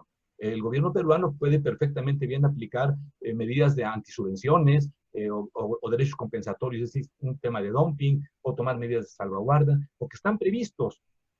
Pero si el gobierno no lo hace, igual pasa en México, ¿no? En México no es fácil que el gobierno mexicano, la Secretaría de Economía, no es fácil que tome esas medidas, porque quizás no las hemos impulsado suficiente. Este es un tema muy interesante para los abogados, porque iniciar una investigación, por ejemplo, en materia de dumping, o de subvenciones, o de salvaguardas, siendo temas esencialmente económicos, son temas que promueven y que impulsan los abogados, porque son procedimientos de tipo jurisdiccional. Bueno, entonces yo creo que sí tenemos que pensar que el comercio es una oportunidad para todos los que participan en él, y simplemente hay que tener muy claro que en esto del comercio también hay un doble discurso. Todos los países, cuando llegan a la sede de Ginebra, a la OMC, todos los representantes gubernamentales siempre hablan en favor del libre mercado, abrir las fronteras, reducir las restricciones, bajar los aranceles, y todo el mundo se siente muy satisfecho con ese discurso de apertura total, absoluta, ¿no? Pero cuando llegan a sus propios gobiernos, y hablo de los representantes de Estados Unidos principalmente, lo primero que hacen es tomar medidas restrictivas al ingreso de mercancías de otros mercados. Bueno, pues quid pro quo. Sí, esta es una competencia. Tenemos que saber actuar en este mundo del comercio internacional que tiene el doble discurso, ¿no? Pues sí, no podemos cerrar las fronteras. Eso sería un gravísimo error, porque entonces nos quedamos con un mercado interno insuficiente y diríamos, ¿y cómo promovemos la exportación si no permitimos la importación? No podemos cerrar las fronteras, pero sí podemos usar los mecanismos de defensa para que nuestra industria nacional no fallezca, no quede superada por la competencia internacional. Hay muchos productos que debemos importar porque no los producimos, ¿verdad? Pero hay muchos productos que podemos exportar porque los producimos de una manera muy eficiente, muy competitiva. Entonces, yo creo que el comercio internacional es un tema que no nada más involucra a las empresas, involucra a las empresas, a los gobiernos y a las instituciones financieras. Si actuáramos en coordinación estos tres instituciones, gobierno, instituciones financieras y empresas, ¿verdad?, en función de hacer más eficiente la exportación de los productos, en nuestro caso, mexicanos, de abrir más mercados, bueno, pues me parece que podríamos tener un mejor resultado. De hecho, nosotros, por ejemplo, con Estados Unidos, tenemos una balanza comercial superavitaria, curioso, pero así es, mientras que con el resto del mundo, ya en la balanza total, tenemos una balanza deficitaria, ¿no? Pero con nuestro principal socio comercial tenemos esta balanza superavitaria. Con eso termino mi comentario. Solamente una pregunta al doctor Kirby. Mire, Perú, igual que México, ha suscrito varios acuerdos comerciales de este tipo. Acuérdense que todos son acuerdos, se dice, de libre comercio, ¿no? Tenemos, bueno, la Alianza del Pacífico, de la que ya nos platicó, tenemos el Acuerdo de Libre Comercio México-Perú, y tenemos el famoso CPTPP, el área Asia-Pacífico, en donde también participa Perú. Yo me pregunto, tengo una respuesta y por eso lo consulto con usted.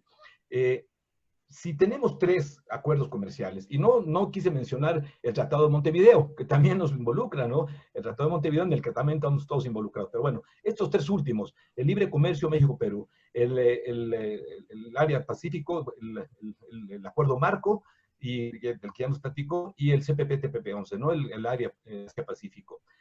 Son diferentes, tienen reglas diferentes, reglas de origen diferentes. Si exporto a Perú, ¿a qué reglas voy a exportar? ¿Bajo las reglas del acuerdo México-Perú, bajo las reglas del CPTPP-11 o bajo las reglas del acuerdo marco? Porque las reglas de origen son diferentes, curiosamente. Los mecanismos también son diferentes. Entonces ahí hay una situación que tenemos que trabajar los abogados, de armonizar estos acuerdos, porque de otra manera se crea un desquiciamiento. Igual nos pasa con Estados Unidos. Con Estados Unidos tenemos el TEMEC ahora, el heredero del TELECAN, pero también tenemos, o con Canadá, tenemos el acuerdo, el TEMEC, y tenemos el CPTPP-11, el área Pacífico. Lo mismo nos pasa con Colombia. Lo mismo nos pasa con Chile. O sea, hemos firmado acuerdos casi ilimitadamente, ¿no? Y esta es una fiebre de firma de acuerdos que a mí siempre me llamó la atención. Los acuerdos de libre comercio tienen su base jurídica en el artículo 24 del GATT, que habla de zonas de libre comercio y uniones aduaneras. Yo no entiendo cómo podemos tener, por ejemplo, una unión aduanera o una zona de libre comercio México-Europa o México-Japón. Sí la entiendo México-Estados Unidos porque compartimos frontera y ese es un requisito de la integración económica, pero no la entiendo cuando hablamos de México-Japón, por ejemplo, ¿no? Pues, ¿dónde está la posibilidad de una zona de libre comercio? En fin, son reflexiones que quiero compartir con usted, doctor, después de haberlo felicitado por la excelente plática que nos dio. Y con esto yo termino mi intervención. Gracias. Mi estimado colega, antes que nada me ha dado curiosidad, ese fondo maravilloso que tienes, ¿qué playa es? Estoy en Cancún, doctor. No es verdad, no es verdad. Es una imagen que me encontré yo ahí en el internet y la puse. Estoy en la Ciudad de México, en mi despacho, pero está muy bonita porque las palmeras se ve que se mueven, las olas también están, y sí podría yo presumir de estar en una playa, ¿no? Y creo que nadie lo detectaría, pero no puedo mentir. Se mueve tu cabello también, te has puesto un ventilador fuerte. Porque yo le soplo así para que se mueva. No, yo me quedé maravillado con Xel-Há. ¿Xel-Há? ¿Conocen Xel-Há? Sí, cómo no. Ya, wow. Quiero volver. Antes de morirme, tengo que regresar a Xel-Há. Bienvenido. Bueno, te voy a responder como le respondo a mis clientes y asesorados. Porque yo he trabajado con agentes aduaneros aquí en Perú, en el Puerto Callao, ¿no? Aquí el tema es de las dos partes. ¿Qué dice tu cliente el extranjero? ¿Bajo qué acuerdo él prefiere negociar contigo? ¿Bajo el acuerdo del Ente Pacífico, bajo el acuerdo de la LADIA, bajo el acuerdo? Entonces, eso es una decisión, como le llamamos en derecho, la plena autonomía y la voluntad entre las partes. Pero una vez que tú aceptas bajo qué normativa internacional vas a hacerlo, ya no te me salgas de ella. Porque las demás acuerdos internacionales entre Perú y México serían normas de aplicación supletoria, es decir, secundaria. En caso de duda, otro de los acuerdos puede salvar la duda, la incomodidad, el desacuerdo, la falta de interpretación. Pero aquí se aplica principalmente el acuerdo al que las dos partes nos hemos sometido voluntariamente hablando. Eso es lo que yo siempre, ese es el concepto más sano. Porque si no vamos a hacer un lío y nunca vamos a acabar de pelear, ¿no? Correcto, muchas gracias, sí. No sé, doctora, alguna, sí, la doctora Silvia Núñez quería hacer una... La doctora Silvia Núñez, maestro, gracias, ¿eh? Y qué envidia con tu imagen de Cancún. Bueno, pues muchas gracias, doctor. Doctor Reusch, me voy a permitir hacerle una pregunta que tiene que ver en realidad con una región de la cual se habla muy poco en México, del Perú, y que me parece que en la actualidad es absolutamente estratégica. Es precisamente la región de la Amazonia peruana.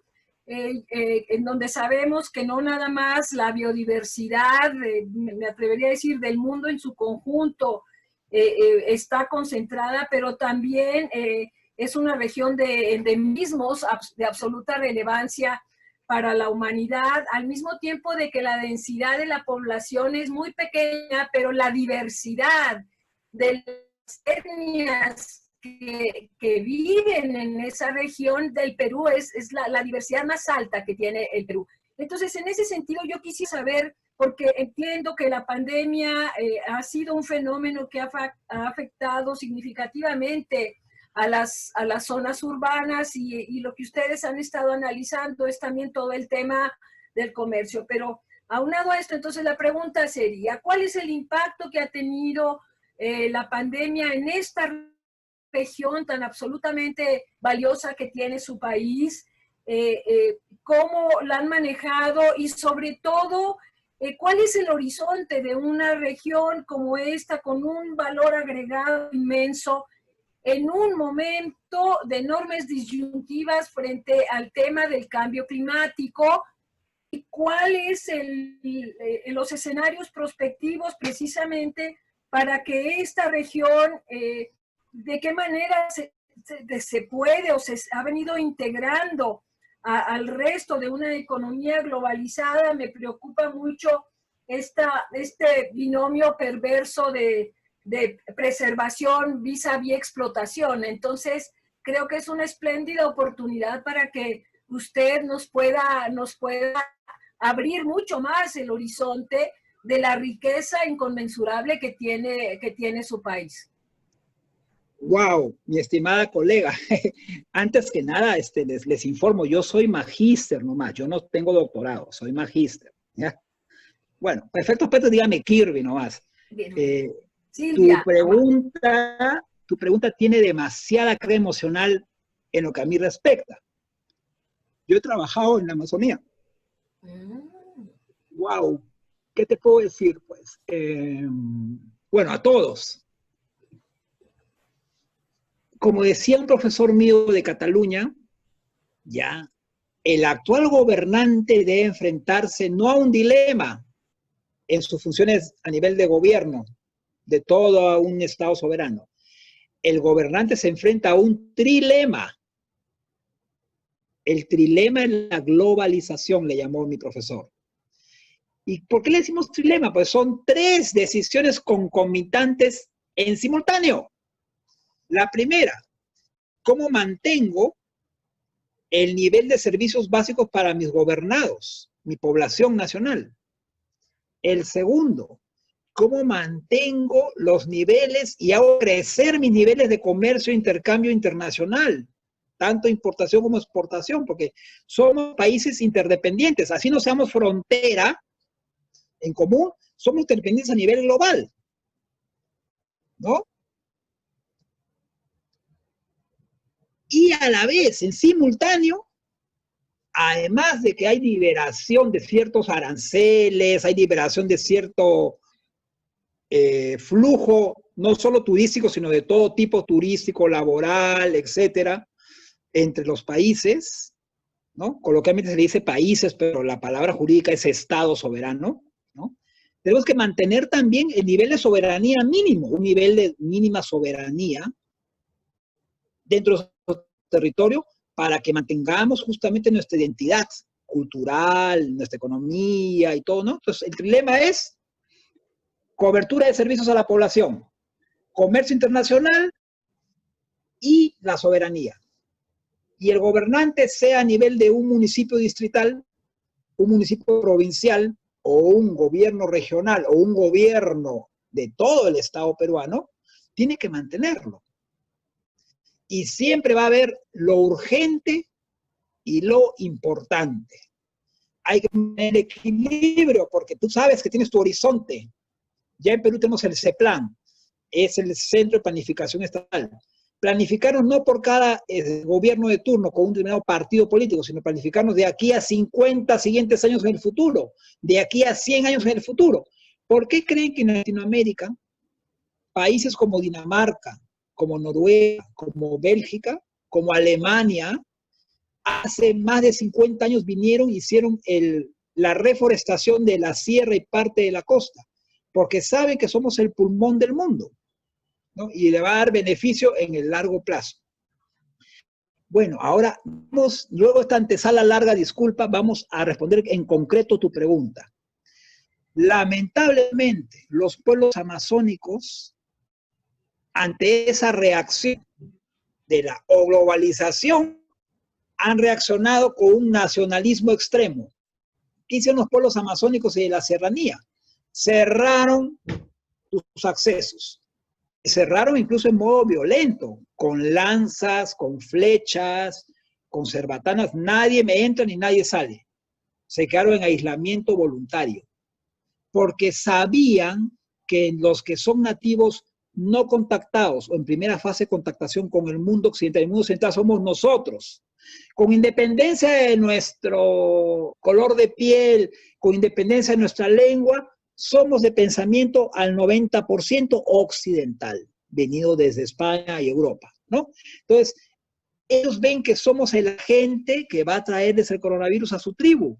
Y ellos no tienen, lamentablemente en el Estado, pero están olvidados. No tienen acceso a puestos de medicina, no tienen acceso a un médico permanente. No hay, la vía de comunicación es un botecito a remo que tienes que navegar 8 horas, 10 horas para llegar, por ejemplo, a la principal ciudad, Iquitos. Hay un hospital regional más o menos con algunos servicios básicos.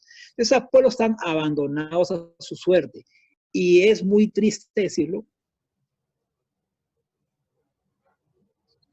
Ha habido muchos muertos. El Estado está poniendo algo de favor de esos pueblos, algo, pero muy incipiente. Te comento un caso. En Perú tenemos una triple frontera amazónica. Brasil, Colombia y Perú. Desde la ciudad de Iquitos, la principal ciudad de la Amazonía, que es como una isla rodeada por el río Amazonas y sus afluentes, ¿ya? Solo se llega en avión o 2 días de navegación desde Pucallpa. Pucallpa es la segunda ciudad más grande de la Amazonía peruana. 2 días en un barco, ¿ya? Y el avión, pues, hace 1 hora lo hace desde Lima, ¿no? Entonces, es prácticamente una isla rodeada de selva y de zonas inundadas. De ahí, en un buque rápido, hay un nuevo servicio que es muy rápido, porque antes era un día completo, ahora son 12 horas. Un bonito barco turístico, aire acondicionado, buena comida, baños limpios, todo. Llegas en 12 horas hasta la frontera con Brasil y Colombia. ¿Y a qué va el ejemplo? Va a que el último pueblito de Perú se llama Santa Rosa. Una tristeza. Tristeza. Cruza la frontera en una lancha que demora 10 minutos por el río Amazonas, llegas a Brasil, el pueblo de Brasil se llama Tabatinga. Tabatinga ya es un pueblo pequeño, pero tiene todos los servicios básicos de una pequeña ciudad, tiene todo, tiene bancos, tiene centros comerciales, tiene museos, tiene un aeropuerto bastante decente, el aeropuerto, que hasta acepta vuelos internacionales, tiene un buen hospital del Estado brasileño, tiene hasta un museo del año 1700, un museo militar. Luego cruzas a pie por la avenida principal y a pie llegas a Colombia. Colombia, el pueblo de Leticia, a un día de viaje por el río Magdalena hasta Bogotá o alguna ciudad importante de Colombia, ¿ya? También es una ciudad pequeña, pero con todos sus servicios básicos. Mientras que Perú da pena. Tirada a la gente en la calle, no tienen desagüe, no hay alcantarillado, entonces ahí fácilmente se van a enfermar, ¿no? Entonces, eso es el abandono. De paso les doy un dato que muchos no lo saben. Nosotros le decimos río Amazonas, ¿no? Que el río Amazonas, a lo largo de casi 7.000 kilómetros de largo, casi tan largo como el río Nilo en Egipto, pero sin embargo es el río más grande del mundo por el caudal, es el más ancho del mundo, o sea, hay más volumen de metros cúbicos por cada segundo. Entonces, el río más grande en términos de agua es el Amazonas. Pues les comento algo, si bien nace el río Amazonas en el nevado del Mismi, no Misti, porque Misti es un volcán muy famoso en Arequipa, Misti. Como ustedes tienen el volcán Paricutín, ¿no? El Paricutín, el volcán bebé, nosotros tenemos el Misti. Y entonces, en ese nevado nacen las primeras aguas que van hasta el río Amazonas, hasta el Atlántico. y va corriendo todo el territorio peruano, pero resulta que le decimos Amazonas en Perú, en Colombia, en Ecuador. Bueno, Ecuador no tiene ahorita acceso al Amazonas, pero tiene ríos que son afluentes o tributarios del Amazonas, ¿no? Entonces es región amazónica. Sin embargo, realmente en Brasil no le llaman río Amazonas, se llama río Solimões. Solimões. Recién se llama río Amazonas a partir de la ciudad de Manaus. El río Solimões con el río Negro forman el río Amazonas a partir de Manaus y por 2.000 kilómetros más hasta Belén. Belén, estado de Pará, Belén do Pará, que ya es el Atlántico. Y hablando del comercio entre Perú y Brasil, Brasil históricamente no ha mirado a Perú, ni siquiera mira a Argentina ni a Chile. Los mira como los hermanos menores de Sudamérica. Brasil mira a Francia, Brasil mira a Lisboa, Portugal, Brasil mira a Italia, Alemania. Dicho sea de paso, en el sur de Brasil, estado de Santa Catarina, al sur, ya al límite con Uruguay, existen 5,5 millones de germano-descendientes. Y germano-descendientes que han conservado prácticamente pura su etnia alemana. 5,5 millones de personas que tienen muchos lazos con Alemania, ¿no? Entonces, Brasil mira a Europa, sinceramente hablando. Recién con los tratados de integración peruano-brasileña hace 10 años, hemos empezado a hacer negocios con Brasil y hemos abierto 2 corredores bioceánicos. El corredor bioceánico que parte desde Paita, puerto de Paita, Piura, Perú, recorre la selva peruana y llega hasta Iquitos y de ahí se conecta con Manaus, y Manaus el Atlántico. Y el corredor bioceánico, 2 océanos, el océano Pacífico conecta con el océano Atlántico. Corredor bioceánico sur que empieza en el puerto de Hilo. Hilo es la principal ciudad cuprífera, ahí está la mina de cobre de la Southern Peru Corporation, que actualmente la Southern Peru, que fue capitales norteamericanos, actualmente la Southern Peru es capitales de México. O sea, una minera mexicana es la dueña de la Southern Peru en Hilo, Toquepala, Tacna. Y de ahí hay un corredor bioceánico que también conecta con Bolivia. Como ustedes saben, después de la Guerra del Pacífico, entre Perú, Chile y Bolivia, que realmente nació entre Perú y Chile, y no sé por qué tratado internacional nos vimos obligados en 1879 a ingresar a la guerra entre Perú y Bolivia. Fue desastroso porque perdimos territorios, perdimos Arica, perdimos Iquique, y Bolivia perdió Antofagasta, Bolivia perdió la salida al Océano Pacífico, ¿no? Entonces, ¿qué ocurrió? Perú ha hecho un acuerdo binacional, por el cual le llama Bolivia Mar. Bolivia Mar es un acceso a tasa cero arancelaria, un libre acceso de que las camiones y buses con mercancía pueden partir desde La Paz, Bolivia, La Paz, Oruro, Santa Cruz, que es la zona amazónica de Bolivia, Santa Cruz, y Cochabamba, que es la zona también de sierra, parten por un corredor bioceánico hacia el puerto de Hilo, en el Pacífico, para exportaciones, a tasa arancelaria cero. Eso se llama el proyecto binacional Perú-Bolivia, llaman Bolivia Mar. Un acceso, no un acceso soberano, hay que ser sinceros, no soberano, pero un acceso con muchas facilidades para que Bolivia pueda exportar sus productos por el puerto de Hilo hacia los demás puertos del Pacífico y por el Canal de Panamá, sabemos que vamos al Caribe y al Atlántico, ¿no? Bueno, ¿a qué voy? Brasil ya empieza a mirar a Perú como un socio estratégico comercial, ya empieza a voltear hacia el occidente, hacia la costa oeste Pacífico. Pero estamos recién en fase incipiente. ¿Qué ha dañado las relaciones peruano-brasileñas en los últimos 3 años? El escándalo latinoamericano de Odebrecht. No les digo nada nuevo cuando les hablo de Odebrecht, ¿no? Creo que se han escuchado de Odebrecht, el escándalo. Bueno, esto un poquito ha puesto lentamente retornar las actividades al ritmo que lo teníamos antes, ¿no? Pero estamos poco a poco retomando la actividad comercial, que es un aliado comercial internacional estratégico y muy importante tenerlo. Dicen que la economía brasileña no está tan bollante como hace 10 o 15 años. Bueno, es verdad. Si bien no estará tan rica como hace 10 o 15 años, sin embargo, por los grandes volúmenes comerciales que tiene Brasil con el mundo, sí es una economía muy importante como aliado estratégico del Perú, de Bolivia, de Argentina y de Chile. Muchas gracias.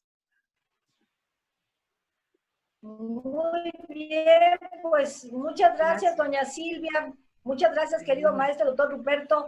Pues amigo, es la 1 de la tarde. Aquí ya nuestros alumnos están muy contentos. Te agradecemos mucho haber participado en esta clase virtual. En tu momento te haré llegar el agradecimiento. Y algo más, cedo la palabra a doña Silvia, al doctor Patiño, que nos honraron esta mañana con su presencia en las aulas virtuales. Pues yo nada más quiero volverles a agradecer la oportunidad de participar al final y hacer una pregunta. Hay muchos temas interesantísimos que cruzan con la especialidad de Kirby. Uno de ellos, el tema de la comunidad andina, de la cual hace tiempo hice un trabajo interesantísimo. Me pareció maravilloso que yo no sé si todavía existe el pasaporte andino, pero sobre eso también podríamos hacer una conversación y creo que cierro con esto. Hay un profundo desconocimiento y eso es una pena y una tristeza entre las realidades profundas que tenemos en los países de América Latina. Sabemos que son parecidas porque son sociedades desiguales, etcétera, pero la riqueza que tiene cada una es todavía una asignatura pendiente para todos los que nos dedicamos a trabajar con los jóvenes. Así que creo que esta es una muy buena oportunidad de que pues los jóvenes que nos acompañan se den cuenta qué tanto nos parecemos y al mismo tiempo en dónde está la riqueza y especificidad de cada una de nuestras naciones. Así que muchas felicidades al ponente y a los organizadores. Gracias. Igual, tenemos... También. Gracias, Kirby. Gracias. Silvia, te contesto gracias gracias. Un ratito. Perdón. Sí, no, perdón, adelante. Un ratito. Sí, muy breve. En efecto, Silvia, en efecto, estimado amigo Ruperto, en efecto, alumnos, en efecto, doctora Alma, el Perú todavía mantenemos el pasaporte andino que nos permite el libre tránsito por Ecuador, Colombia y Bolivia. Y también tenemos la tarjeta andina, que es un documento muy breve que llenas en aduanas y inmediatamente migraciones llegas al otro país. Y también hay facilidades laborales básica. Por ejemplo, mi hermano ahorita está viajando a Colombia a vivir con su novia, va a vivir en Cartagena, qué maravilla, ¿no? Vivir en Cartagena, imagínense. Bueno, y él va a trabajar como si fuera un ciudadano colombiano. Solo cumple un pequeño requisito y va a poder postular a trabajos, a labores en Colombia, como si fuera un ciudadano colombiano, siendo peruanos, ¿no? Y eso lo hacemos mediante las decisiones de apertura laboral que existen en la Comunidad Andina de Naciones. Y tenemos también el Parlamento Andino, su sede es Lima. Ahí hay los parlamentarios andinos de Ecuador, de Colombia, de Perú y de Bolivia. Con eso termino mi exposición. Gracias. Esta es una zona integrada. Ahí sí podemos hablar de integración, claro. Bueno, muchas gracias. Yo también me despido. Gracias a todos. Gracias. Felicidades a los alumnos. Gracias, Silvia. Gracias. A todos. Gracias, Kirby. Un abrazo. Gracias. Para festejar esto. En el chat ahí les he puesto mi correo a los alumnos. Si quieren alguna consulta, les puedo pasar información. Ahí está mi correo electrónico. De la UPC y el personal, los dos. Muchas gracias. Gracias. Gracias. Chao, chao.